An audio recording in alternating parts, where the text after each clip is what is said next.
안녕하세요. 닥터 MBC 목서윤입니다. 어르신들은 삭신이 쑤신다는 표현을 자주 하시죠. 삭신은 몸의 근육과 뼈 마디를 가리키는 말인데요. 젊을 때는 이해하지 못했던 이 표현을 나이 들면서 자연스럽게 말하게 된다는 분들이 많습니다. 과연 노화와 관련이 있는 걸까요? 이 시간에는 전주우리병원 김재엽 원장과 함께 골다공증에 대해서 알아보겠습니다. 걸레질이나 기침만으로도 뼈가 부러질 수 있다는 골다공증. 중년 이후 건강을 위협하는 중요한 질환인데요. 증상이 없어 더더욱 위험한 골다공증에 대해 신경외과 전문의 김재엽 원장과 함께 이야기 나눠봅니다.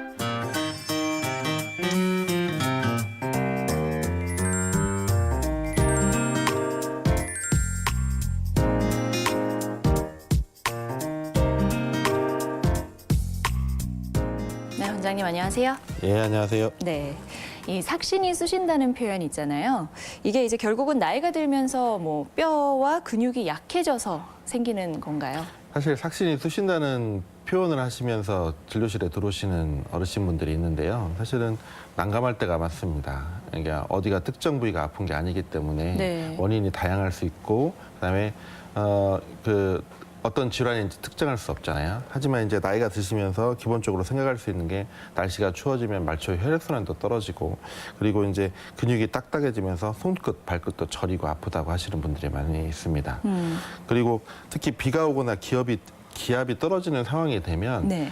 호르몬 영향이나 여러 가지 때문에 관절염이 계신 분들이 또 많이 아프다고 하시는 분들이 많아요. 네. 그리고 그 밖에 또 뼈마디가 아프신다는 분들 중에 뼈가 약해서 골다공증이 있으신 분들도 뼈가 아프다고 많이 표현을 하십니다. 그렇죠. 하지만 나이가 들면서 뼈가 약해지는 거는 어쩌면 자연스러운 일이잖아요. 그렇다면 결국 우리 모두 시간이 지나면 골다공증이 생길 수 있다는 건가요?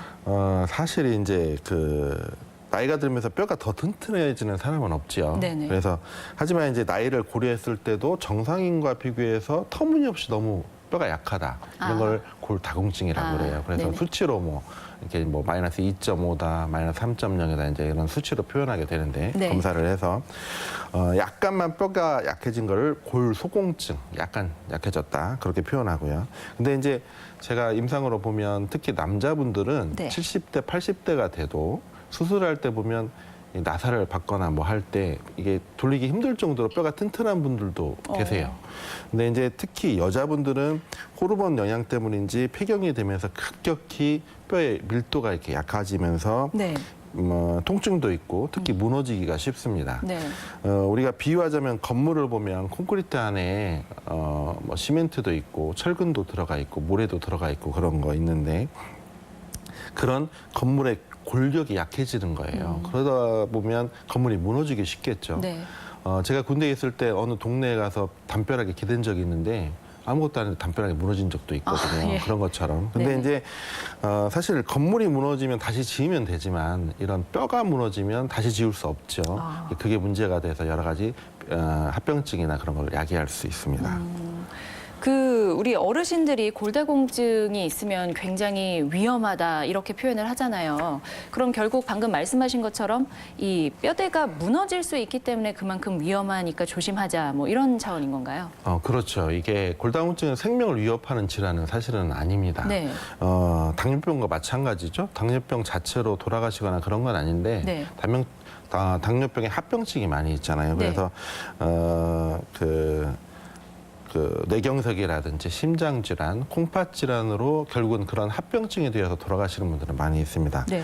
마찬가지로 골다공증도 50세 이상의 골다공증 환자의 반절, 70세 이상의 골다공증 환자의 거의 대부분이 혼자 생활을 잘 못하세요. 그리고 그다음에 물론 통증도 있고 그다음에 이제 골다공증이 있으면 건물이 무너지는 거와 같이 이렇게 뼈가 부러지거나 그렇게 될 수가 있다고 말씀을 드렸는데 우리가 이제 대퇴골절 후에 약 50% 환자가 남이 도와주지 않으면 거동이나 생활이 독립적으로 불가능합니다. 네. 그리고 아예 25%는 일상적인 생활이 아니라 거의 요양병원에서 생활을 하셔야 되고요. 그다음에 초기 1년 내 사망률도 한 20% 정도가 넘습니다.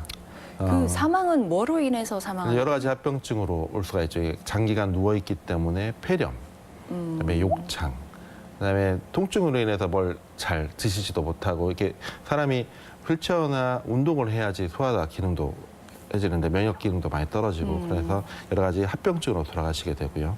이런 전체적인 합병증률이 우리가 대퇴골절로 인해서 우리가 그 골다공증으로 인해서 이게 뼈가 부러지면 돌아가실 수 있는 확률이 2.8% 정도 되니까 네. 거의 유방암 사망률과 같습니다. 아, 그리고 그래요? 여성분들이 자주 그 여성과 질환 중에서 자궁 내막암 네. 그런 사망률보다는 한 4배 정도 높은 수치라고 알려져 있습니다. 그렇군요. 그러면은 골다공증에 대해서 더 관심을 기울여야 될 것 같은데 이게 생기지 않게 하려면 어떻게 할 수 있나요? 한 3가지 정도로 말씀을 드릴 수 있는데요. 네. 일단 이제 적당히 잘 먹어서 체중이 너무 날씬하지 않게 유지를 하시는 게 중요합니다. 네. 우리가 그 요즘에 젊은 분들도 이제 체중 감량을 위해서 너무 먹는 것도 안 먹고 네. 날씬한 걸 유지하기 위해서 그러는데 그런 분들이 조기폐경이 빨리 온다든지 그리고 또 하나는 나이가 드시면서 골다공증으로 고생하시는 분들이 많이 있어요. 그래서 적당한 체중이 유지하시는 게 좋고 두 번째는 햇빛이 잘 드는 곳에서 생활하시는 게 좋고요. 네. 세 번째는 하루에 30분 이상 운동을 하시면서 건강한 정신, 그러니까 활기차게 행복한 생활하시는 게 좋습니다. 네, 뭐 다이어트를 하면서 무리하게 영양 섭취를 줄이거나 하면 뼈에 영양에도 안 좋다는 거는 우리가 알고 있는데 이 햇빛을 잘 쐬는 게 중요한 거는 왜 그런 건가요? 특히 요즘에 이제 비타민 D에 대한 관심이 많이 집중되고 있거든요. 네. 근데 이제 비타민 D는 장에서 뼈의 원료가 되는 칼슘하고 인의 흡수를 돕고요. 무기질화, 그러니까 이제 실제로 뼈가 원료가 돼서 콘크리트처럼 이렇게 버무려서 이렇게 건물 골격에 넣지 않습니까? 그런 거에 관여를 하면서 골밀도를 증가시키고 그다음에 신경 근육 그 조절 같은 걸 많이 관여를 한다고 해요. 네. 그래서 골절의 발생 빈도도 줄이면서 면역력에도 도움을 준다고 되어 있습니다. 그래서 비타민 D는 자외선에 의해서 피부에서 생성을 하거든요. 네. 근데 그런 의미에서 활동적인 생활이 많이 필요한데요. 네. 요즘에 보면 UV 차단 지수 보면 되게 그 50 이상 다 사용을 하시죠. 근데 네. 되게 저희가 수치적으로 보면 25만 사용을 해도 거의 피부에서 비타민 D가 만들어지지 않습니다. 거의 98% 이상 차단이 되거든요. 아, 오히려 그럼 50을 쓰면 너무 많이 차단하는 거일 수 있겠네요. 거의 비타민 D가 만들어지지 않는다고 보고 있습니다. 그렇군요. 근데 요즘에 이제 미용을 위해서 그 여자분들만 하는 게 아니고 네. 아이들까지 외출을 하면 싹 발라가지고 네. 외출을 하죠. 네. 그리고 또 아이들이 예전처럼 들판에 나가서 노는 게 아니고 네. 거의 실내 생활을 많이 하죠. 학원이나 이렇게 그러기 때문에 특히 다른 선진국 영유아 네. 들보다 비타민 D의 합성이 많이 떨어져서 이게 해보면 많이 떨어져 있다고 그래요. 골다공증의 검사는 어떻게 받나요? 골밀도 검사 기계라고 따로 있습니다. 네. 그렇게 해서 대개 손목이나 발목보다는 척추나 이 큰 골 있죠. 그래서 골반 쪽에서 검사를 하라고 되어 있고요. 우리 정부에서도 여성이 65세 이상 네. 그리고 남성에서는 70세 이상 환자분들한테 주기적으로 검사를 하라고 돼 있고요. 그다음에 고위험 요소가 1개 이상 있는 65세 미만, 그러니까 65세 미만이 됐더라도 폐경이 되어 있으면 하는 게 좋고요. 그리고 그다음에 비정상적으로 1년 이상 무월경을 보이는 여성분들, 예.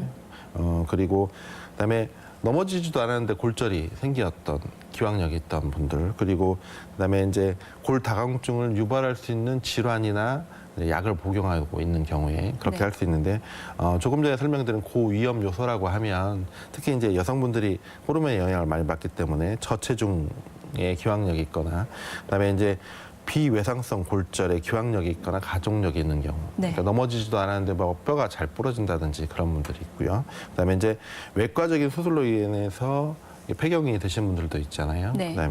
그다음에 40세 이전에 자연 폐경이 된 여성분들은 골밀도 검사를 받아보시는 게 좋을 것 같습니다. 예.